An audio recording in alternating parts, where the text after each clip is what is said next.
Hey, welcome back. This is going to be continuing along with the Punisher in Gotham. A few people had expressed they wanted me to continue this story, and I took into consideration. I decided to do that. I will continue the story, but I will swap the rules out for something different, something that's going to be a little bit easier to use rules wise. I'm going to use tiny supers with the, I guess, street level base type thing going on. It makes the game a little bit easier to play because all I have to do is roll d6s, pretending between 1 to 3 d6, counting up the 5s and 6s when I want to do an action, and hit points and stuff like that are really easy to do. So Frank is now translated into that. So we're going to pick up the story right where we left off. Frank had captured the mysterious woman for interrogation. He brings her to a warehouse where he is currently operating in Gotham in the shadows, and he's going to tie her to a chair and wait for her to wake up. Once she wakes up, I'm gonna see how we're gonna react here. So first, we're going to roll here on the Mythic Game Master emulator, doing a 50-50 chance. When she wakes up, is she going to be responsive, as in actually talking?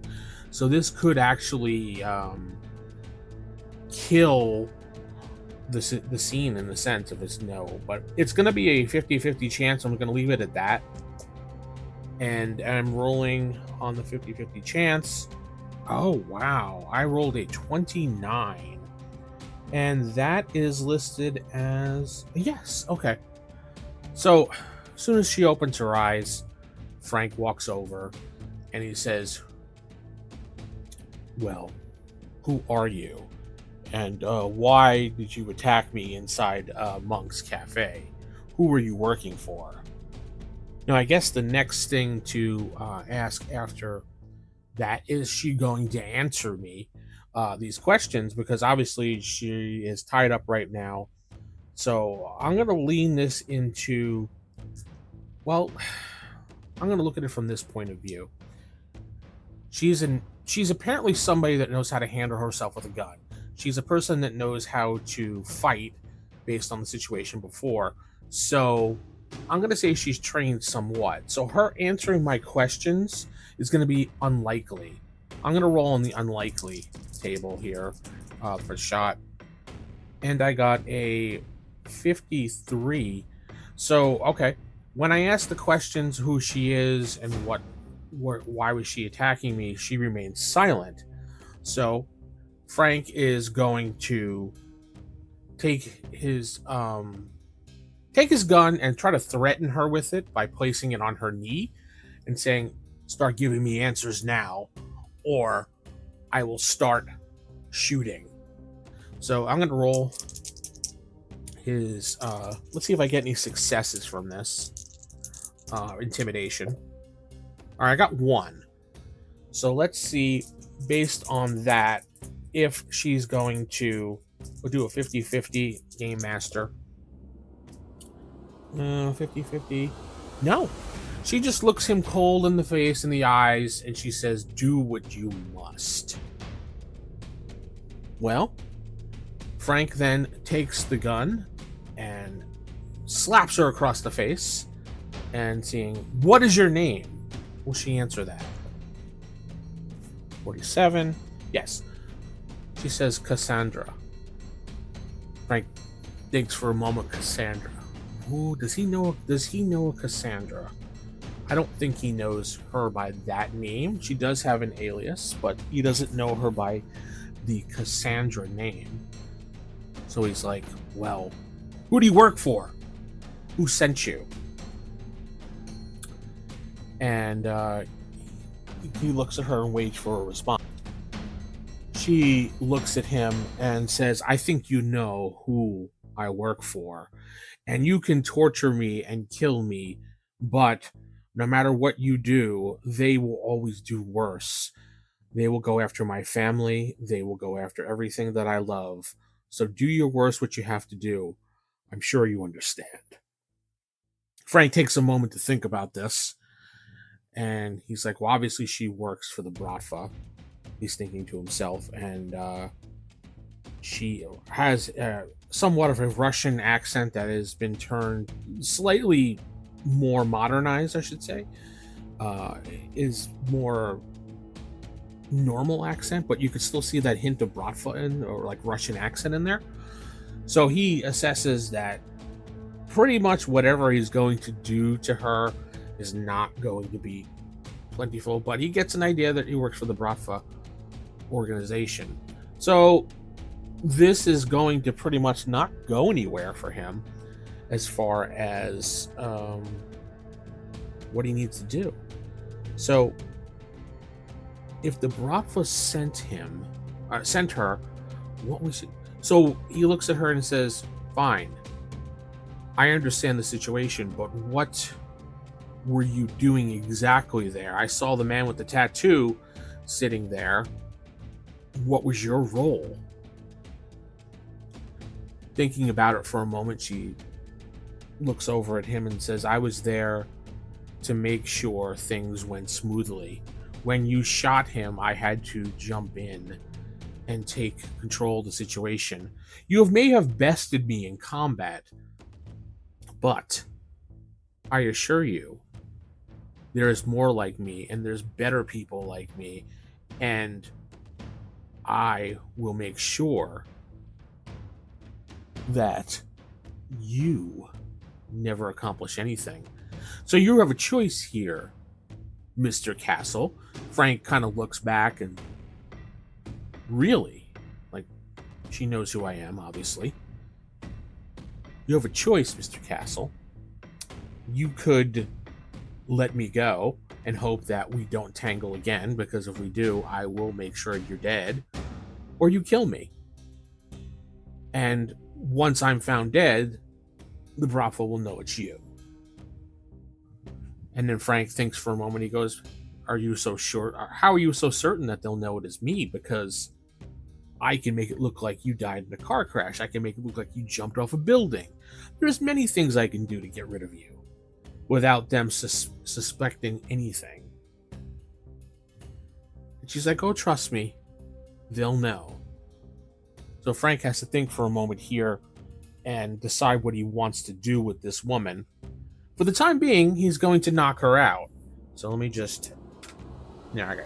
Got a success, so he knocks her out. So she is still in the chair in the warehouse, tied up. He is going to move her into a room, a makeshift room that he has that's a little bit secure, like a cell, and leave her in there for the time being, so he can figure out what to do with her while he investigates the Bratva. So we have to figure out a couple things here, where they're operating out of. And the nightclub, looking back at my notes, the Club Ecstasy, with 3 X's and an E there, Ecstasy, is the club that they were operating out of. So we have to figure out... I think the next thing that we need to do is to stake out that club again and figure out exactly who the leader of, or who's running things there. We need to tail him and find out where he's going. So I think that's going to be the next step to do. So let's clear some things up here. Let me write in my notes and clear up some things that we need to do, and we'll continue along with the next scene, him going to the nightclub. But first, I'm thinking about this. Maybe Frank can run her likeness through his computer database that he has. Well, it's not that big of a database thing, and I haven't decided if we have a microchip here or not. Frank did have access to certain things in the comic book, so he's not very good with computers. I mean, he's okay with it, so I'm just going to give him a disadvantage roll on looking things up in the computer. All right, so I got a 5, so that means he did understand the database and get into it, but does he really actually find anything on her based on her picture? Maybe in the crime database. So, oof, 99 under... No, an exceptional no. That is doubles too, so that is a random event type thing going on. So a random event in this game, obviously with the one-page Mythic Game Master emulator, is a little bit different, but what we do is we roll on the discover meaning chart and figure out what happens based on the double thing. So 62. Let me just jot down some things here. So like I said, the first one was rolled was 62, which is increase. And now I'm rolling the second one, which is a 63, which is mysterious. And that's the event that happens. So what I'm going to play this out as, Frank is looking through the computer database for her, and he finds no results on her whatsoever. But while he's looking up through, he gets a flag on his, I guess, hack into the system, and he realizes he's being watched. Someone is watching him access the database in his computer and watching what he's looking at. So I'm going to say, like, he searches for things and then maybe like a hit comes up for the name and then suddenly disappears and says no results. So someone's actively wiping out the database while he's looking at the database. So who is watching? Now, this could be anybody from an inside contact from the Bratva that works in the police department or the criminal database system, whatever you want to call it, that is actively watching for names in the system. And anytime a name comes up, they try to erase the entry to give the person false flag results. So immediately Frank is going to disconnect and know that this is suspicious and that this Cassandra has no actual profile. So what he's going to do next is he's going to have to basically follow up on the club and then figure out where this person was exactly. But he's going to have to hire someone to do that because Frank doesn't have the ability to do that. So this might be where Microchip actually comes in. Frank is going to pick up his phone and he's going to make a phone call to Microchip. I'm going to say he does exist. He's going to pick up the phone call and leave a message. Well, does Microchip actually answer the phone? Based on what I've read in comics over the years with Microchip, there's sometimes he answers, sometimes he doesn't, depending on the mood that he's in and the relationship that they have. And we'll say since he started this story without him, we'll say that maybe he was kind of on the outs with him. So I'm going to leave it as 50-50 just in case. Oh my God, I rolled a double one. So 11, so ones, and that is yes. So Microchip does answer the phone. That's also an event too, so I have to write that one up too in the second. So Microchip answers, "What do you want, Frank?" Micro, come on, man. Is that how we're gonna answer the phone? We're old friends. Yeah. What? What do you want? I need your help. I'm in Gotham. There's a big Russian mob problem here, and they need your help. Fine, what do you need? I was looking in the database for this person that I've captured. What do you mean you captured? Well, I have to get information out of her. Fine, what's her name? I only got Cassandra out of her. He definitely has a Russian accent, so she's probably part of Bratva. But when I hacked into the database, like you had explained to me, I noticed that the search results were being deleted or rerouted every time I did it. So when I had a search result, it would disappear suddenly. Microchip sighs, and he's like, "Sounds like you have someone actively doing something against you." And he says, "Let me meet up with you. Where are you located?" And Frank gives him the location. And we do have an event here that we have to handle, so let's roll that up. We got a 31 under the event, and that is decrease. Sometimes these are hard to interpret, but we'll figure it out.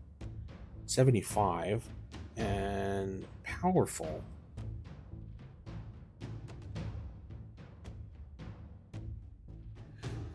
So decrease powerful. So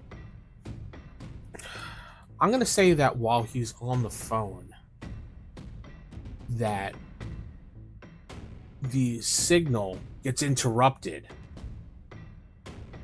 and a powerful yeah, I want to go with this. Actually, I kind of like this. The signal gets interrupted as he's giving Microchip the address, and a mysterious voice comes on and says, "You will leave Gotham, and you will not interfere with anything that my Bratva clan is doing.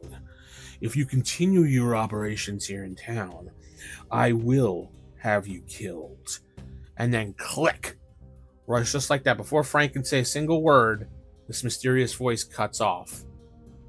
And just dead air.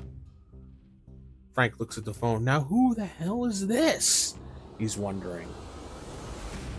Well, this is something we have to investigate next time when we do the next episode, because now we have who is the voice,